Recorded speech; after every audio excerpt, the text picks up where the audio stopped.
Okay, guys, I have Lab 2136. We're going to do a video on how to go through Lab 2136. So we're going to prepare a computer for virtualization. We're going to download VirtualBox. Then we're going to install an I2IoT server, a virtual machine in VirtualBox. Then we're going to access the server, and then we're going to do some basic navigation in CentOS 7. Okay, so this is the lab.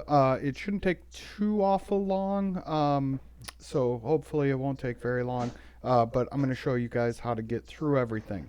So first thing we have to do, download VirtualBox. So what I'm going to do is copy my link address here, and I'm going to paste it over here.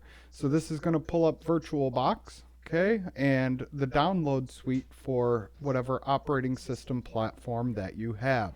I am going to use Windows, so I'm going to click the Windows hosts. Okay, so Windows hosts, and I already have 3 of these different versions of this same download on my machine. So I'm going to cancel this because I already have them on my desktop. And then I'm actually going to go over here to my desktop, and I'm going to launch the file. Okay, so basically after you download it, you just click it and then it'll pop up. Okay, so here we go. Welcome to VirtualBox. Okay, we're right here installing VirtualBox. So after we got it downloaded, now we need to install it. So we're going to click next to install it. We're going to leave all of our default values in here. Okay, so we're going to just click next. We're going to uncheck create a shortcut in the quick launch bar. Okay, so we don't need a shortcut in the quick launch bar, so we're going to uncheck that and we're going to click next. Then we're going to go ahead and click yes and install. Okay, so now this is going to install on my machine. You're going to click yes for the Windows notification that pops up if you were unable to see that happen. So it was just basically Windows saying, are you authorized and is this something that you want us to allow you to run? I clicked yes, and then it has completed the installation. So installation is complete. So now we're going to click finish to continue. So we're going to go ahead and finish that. It is going to launch. Actually, it opened up in the background over here, and this is my virtual machine. Okay, so this is what we're actually going to do today. I had already done it, but forgot to unpause. My hotkey was only to pause the video. It didn't unpause recording, so this is the 3rd time that I'm doing this video. So let's see what happens. So now we did not download the extension package. So if you don't need to do this, so you don't have to download the extension package. If you did, you can install it, but we did not download that extension package. Okay, so next we need to install the i2 IoT server virtual machine into VirtualBox. So that server is located at this web address. Okay, so I'm going to copy this link and I'm going to paste over here and go there. And you'll notice as soon as I click that, it automatically pulled me into a download file box. Okay, so I'm going to go ahead and download this to my desktop. I'm going to save it right there so you can see what's happening here. That's going to be downloading and then we'll be able to go ahead and proceed with the lab. Okay, so I already have this downloaded, so I'm going to actually cancel that for right now. Okay, so now that that is downloaded, okay, we're going to copy or move that file to a location that's easy to remember. Okay, so it would be in your desktop. Okay, I created a new folder, i2IoT. Okay, so once you have that, you can actually, if your file would be over here in desktop or downloads, wherever you had it. So you would actually take that and just move it to i2IoT. Okay, so that's what you would do. I already have it in this folder, so I'm going to go ahead and click in there And now we're going to double click this to see what happens. Okay, so now we're ready to import a visual appliance. Okay, so that's essentially what we're doing here, importing a virtual appliance. Okay, so we double click the icon. We have to check to reinitialize the MAC addresses of all network cards and click import. That is not an option in here. Okay, so it's okay. Don't worry about that. What we're going to do is we're going to include all network adapter MAC addresses. Okay, so it just needs to have them. All right, so we're going to go ahead and click that. And then we're going to click import. Okay, so now it's actually importing this virtual machine into VirtualBox so that we can use it. Okay, so we have about 14 seconds left. Let me get rid of some of these windows for you guys. Okay, so we're here importing. So after the import is complete, you will see the welcome message.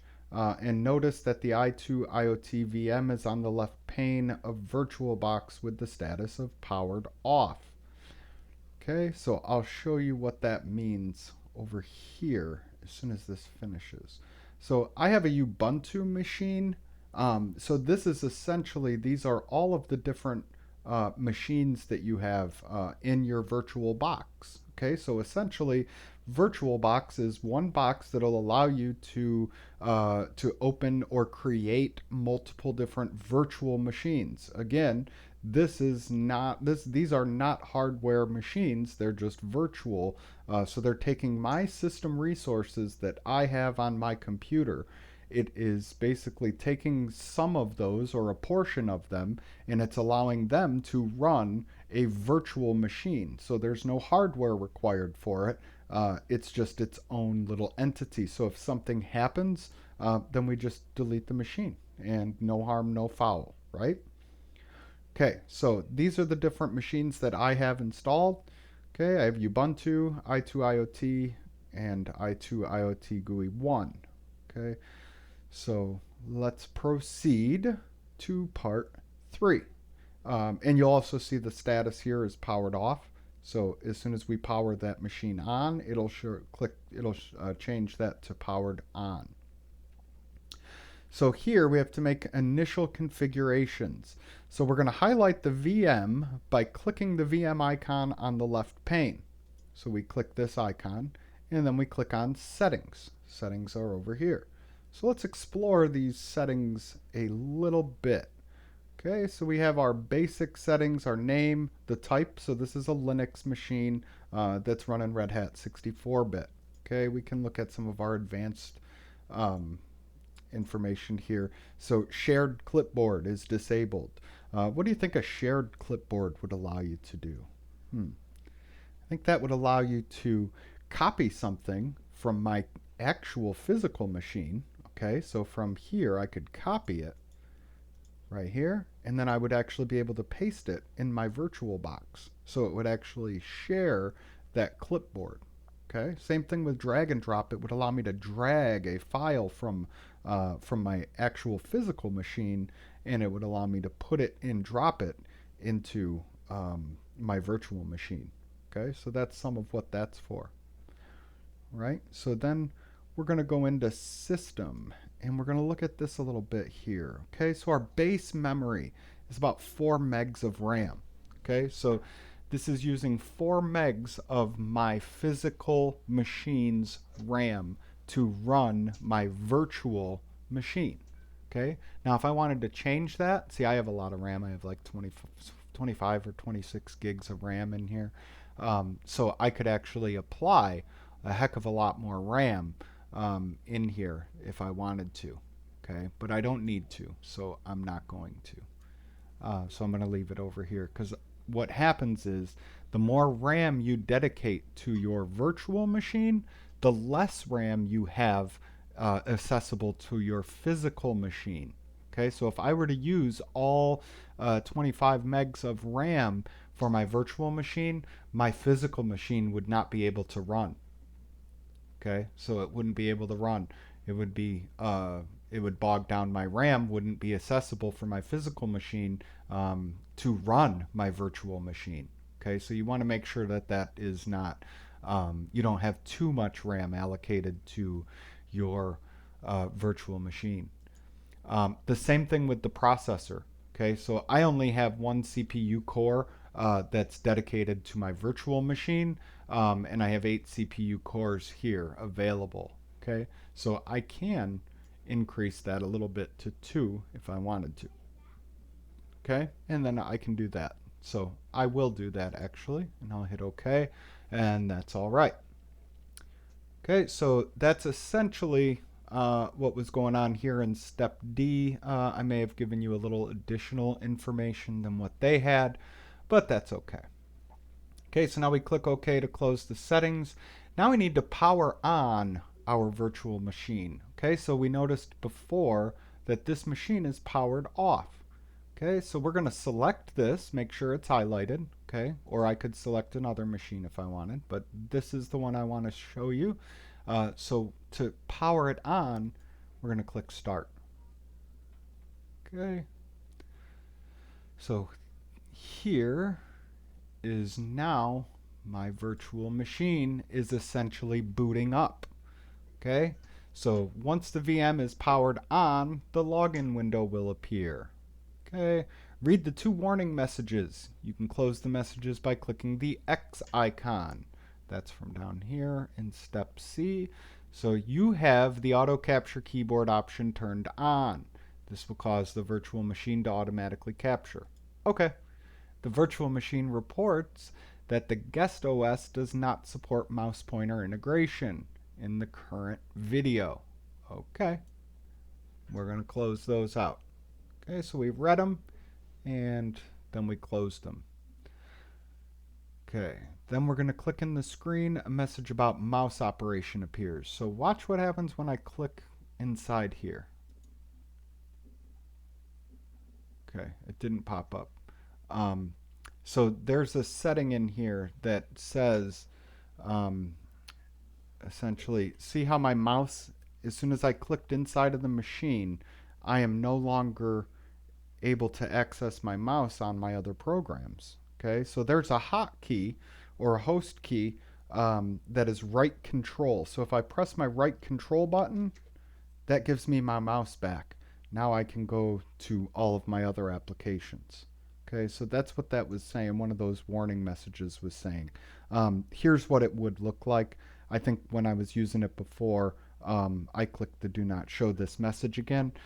So when you click inside of the window, your mouse is now controlled only and is controlling only the VMware. It is no longer allowed to control the other programs. Okay, so that's why that happened. When I want to get my mouse back, I have to hit the right control button.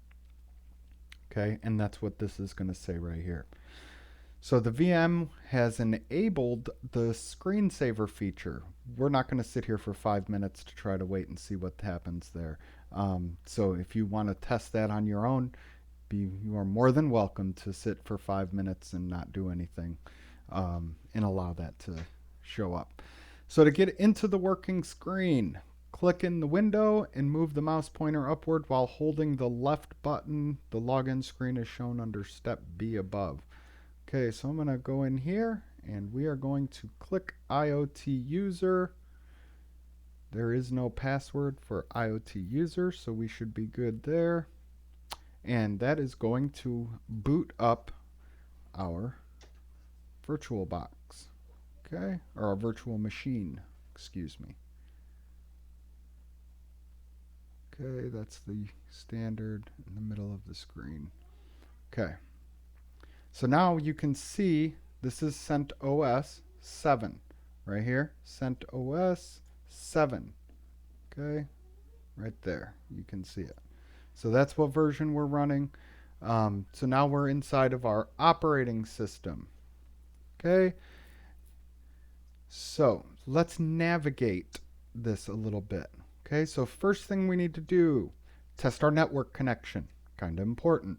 So let's go to Applications and let's open Firefox. Okay, so now what's happening is our virtual machine is going to launch Firefox. As soon as Firefox is open, here we go. Now we will go to a website.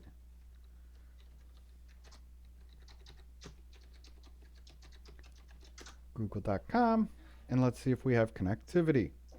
We do. Okay, good. So if the website can't connect, you're going to want to check your network connection on your host machine, and there may be some problems with that. But ours is good. We're able to connect. So to access the command line interface, the CLI, we're going to go to Applications, and we're going to select Terminal. Okay, so here's Terminal. So this is essentially like a command prompt in Windows, essentially. It's about the same thing. So here's our terminal. Now I'm going to press my right control. That'll give me my mouse back. Okay, now I'm going to scroll down here. In our terminal, we have a few different commands that we're going to look at. Okay, so now we're back in.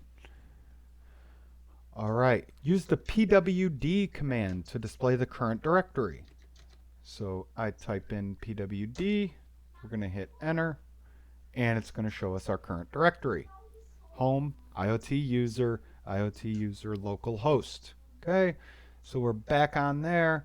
Now we're going to use the ls command to show the list of contents in the current directory. So ls, that's essentially all of the different folders essentially that we're able to look at. Okay, desktop, documents, downloads, music, pictures, public, templates, and videos. Okay, so there's another command with ls that'll give us a little more information, and that is ls space -l. Okay, so when we look at this, we can see who created each one of these folders and when it was created. Okay, so a little more information, a little more in there than just the simple ls command. All right, so we will use the VM to learn programming with Python 3. To check the version of Python installed on the VM, issue the Python version command. Okay, so let's see. Python space -- version. We have 2.7.5. Surprised that's not 3.6.5. I'm not sure why we have a older version of Python. We should be able to update that on the system. But for right now, we just need to exit our terminal window. So to exit our terminal window, we enter the exit command. Okay, once that goes through, you will see that window hopefully close. There it is. Okay. So now that's closed. Okay, we're going to go ahead. I'm going to close. Well, actually, let's go back over here. Okay. So to shut down the VM, click the battery icon at the upper right corner and power off the machine. So first thing I'm going to do is close my Mozilla. Okay, now we're back up here. Now I'm going to go to my power off, power off. Okay, it was doing this to me before. I can't authenticate because I'm not an administrator. So that's where you would typically go to power off your machine. I cannot obviously do it because I don't have the administrative password. However, the red X works wonders. There we go. Now I have powered off the machine. Okay, so that is the end of the lab. That is 2136. That's everything that we needed to do. So hopefully you guys found this video to be helpful. If anybody still has any additional questions, you can feel free to reach out to me. Virtual machines are definitely something that you can play around in without worrying about causing harm to your computer. So sometimes, if you screw up your computer, there can be a lot of different issues with that, like having to fix it. With a virtual computer, virtual uh, PC, you don't have to fix it. You just close it out, delete it, and then create another one. So there can be a lot of benefits to being able to work in VirtualBox and work with virtual machines. So hopefully you guys are able to find this of benefit. So, all right. Thank you. I will see you later.